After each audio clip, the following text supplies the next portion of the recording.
After the Newcastle game, you said your major concern was that in 2 games, especially during the second half, your team had a lot of dominance, but you didn't look like scoring that goal that would get you the win or make it certain that you didn't lose. Is that something you've been focusing on the training ground this week, looking at how your side can create more chances?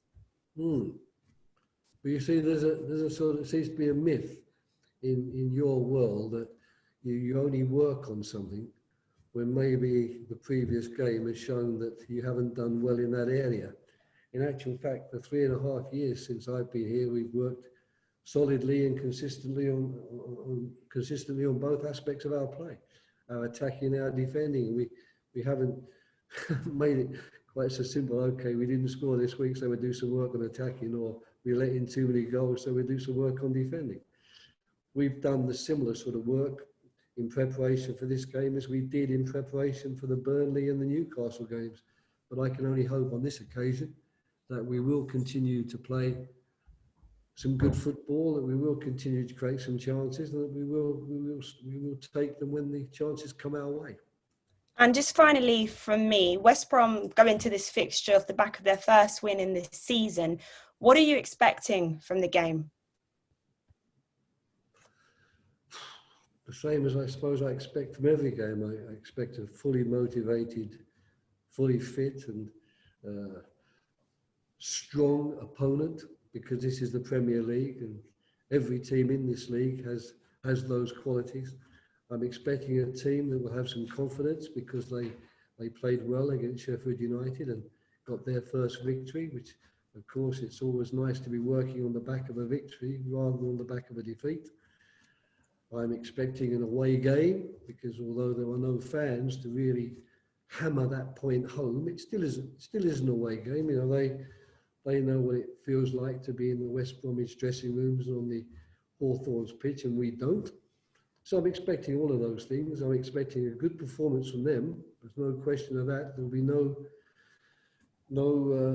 letting up, I would think, in their desire to win or their desire to run a lot to get that win, and we must be prepared for it.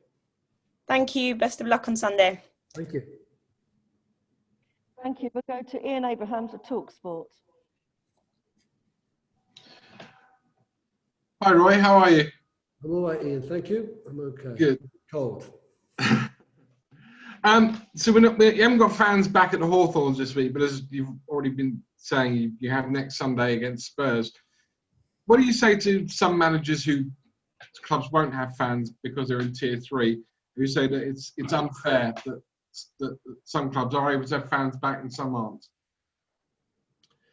Yeah, I'm afraid that's a very political question, isn't it? You know, and I do prefer to limit myself to talking about football and football matters. It's not our decision that West Bromwich Albion find themselves in a Tier 3 area. That's the government decision. And of course, there are lots and lots of opinions at the moment about how this tier system is operated and how it's been allocated. But I'm afraid I'm not prepared to make any comments on that because I don't wish to be involved in any political debates. I'll leave that to the people who live in the political world. I just live in the football world. If there were fans there, that would have been good for West Brom. In fact, they aren't there. Bad luck, West Brom, and I'll get on with the game. I've been at 2 games this week, Luton and Arsenal, with fans, and it does make a difference. I mean, what have you missed most? I mean, you're going to be welcoming back next week. What have you missed most about not having supporters in the stadium? What's the one thing? Well, I think it does affect the atmosphere, of course. You know, we'd all agree on that. But I think it's also part and parcel of the fact that we're programmed as professionals to play for people. You know, we're entertainers. You know, it's like singers. You know, if they were singing in their bathroom or singing on an empty stage with no one in the audience watching them, they wouldn't feel the same. And that's how we feel. We're no different to actors and singers and any form of entertainer. Our joy, if you like, from being good at what we do, i.e. playing professional football, is partly because we're doing that for a live audience who are there to hopefully respect and appreciate our efforts. So there's no doubt the fans have been sorely missed. I think all of us, to move into a political realm, understand that it's perhaps been necessary for the government to take control of this terrible pandemic, but all of us are, to a man, hoping the day will come soon when we can not just invite a small portion of the fans who want to watch our games, but we can get them all back. You were speaking earlier, weren't you, about the vaccine? I mean, maybe that might be by the end of the next calendar year, 2021. You'll walk out at Selhurst Park once again with 25,000, 30,000 fans there.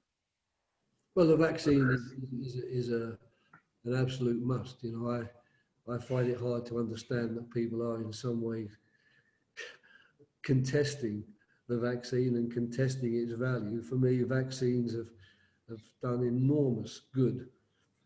We owe a great debt to the medical world, going right back to the smallpox injections at the end of the 1700s. We've been keeping people alive with vaccines and fighting off some terrible diseases for many, many years. I'm very happy that a vaccine's now been found to fight off this terrible disease. So the sooner it can be rolled out, the better, as far as I'm concerned. The fact that hopefully we can get everybody vaccinated, and then that hopefully will lead to us going back to a world and a life in terms of our social life and our economic life that we've been missing since March this year.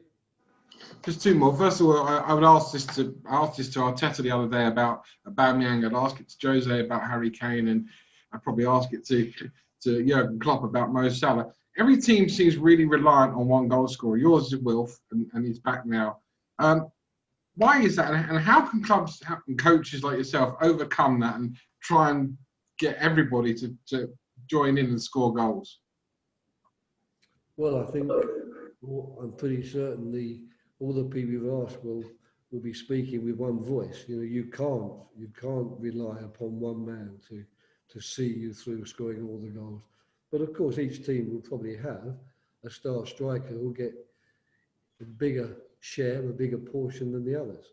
But all of us work, I'm sure, to make certain that the goal chances are created for all and not just for one, and that everyone is being expected to bring his straw to the water and make certain that he chips in with the goals that the team needs. Because if you do just boil it down to there's only one player in this opposing team that can score a goal, then you become a pretty ineffective team, because it's not that difficult to just stop one man.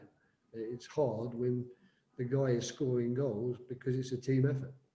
And last one quickly, you've spoken about West Brom already, but along with Fulham, both got promoted last year. You must be delighted because you want to see your old clubs doing well. And I guess you enjoy going back to these clubs, don't you? You enjoy going back to where you've had success. Yes, I mean, obviously you do. That's both clubs were very good for me, good to me, gave me great support. I was lucky to find excellent people there, not just on the playing field, but also behind the scenes.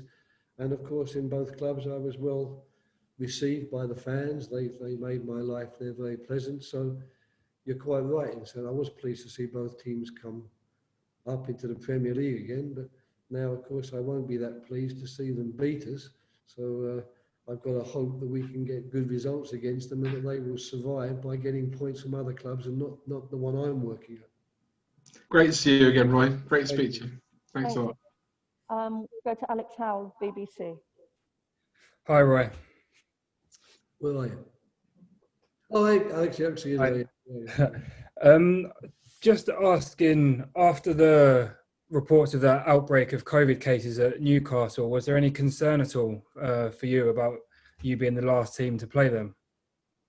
There was indeed. Our doctor did exceptionally well, as did our team manager, our team liaison man, Danny Young. They did ever so well in making certain we quickly realised that it was going to be difficult for us to operate before we were tested, which would have meant, the testing was that day, I think. It would have been very difficult for us to operate without the tests in the normal way, the way we've been working.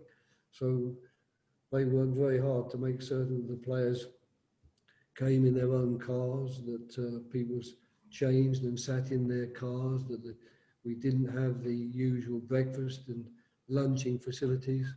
We just went straight from the car where the player was waiting ready to train onto the training field, and then directly from the training field back into the car. So we did everything to make certain that we weren't going to be in any environment where players were close together in an indoor area, and it was just the training session itself where they had some sort of contact with each other.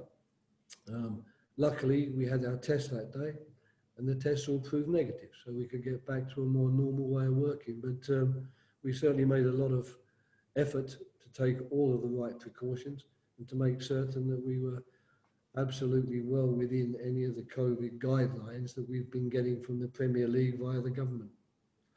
That's great. Thanks, Roy. And just on Nathaniel Klein, his contract is kind of running down. He signed a short-term deal. Have those talks opened again? To be honest, I've been pretty much involved with the team and the games and the training. I haven't, and Doug, of course, Doug Freedman has not been as often at the training ground as he normally is because, of course, of his father-in-law so sadly passing away. So I really couldn't give you a big update on that. All I can say is that we're very happy with Nathaniel and the way he's playing, the things he's doing. So I suppose I'm just relaxing and basking in the fact that we have him and he's doing well. Thanks, Roy. That's it from me, and good luck Sunday. Thanks a lot. Thanks, Alex. George, did you have a question for PA? Hi, Roy. Just a quick one for me. Team news was, is it just the same three that were injured before, Wayne, Connor, and Nathan Ferguson? There's no more concerns to that, is there? Yeah, Wayne, of course, is still injured, as is Connor Wickham. Nathan is making good progress. You know, he's starting to join in little by little with us, but he's still very controlled because they're very concerned that he doesn't come back too soon and do any damage to the knee. And Martin Kelly is still actually, I won't say suffering because he's not that bad, but he had that problem with his muscle in his calf, and we're still being a bit careful with that as well. So he's probably a little way away from being able to join us, but otherwise we have a fully fit squad with an awful lot of players available. Thanks, Roy. Thanks.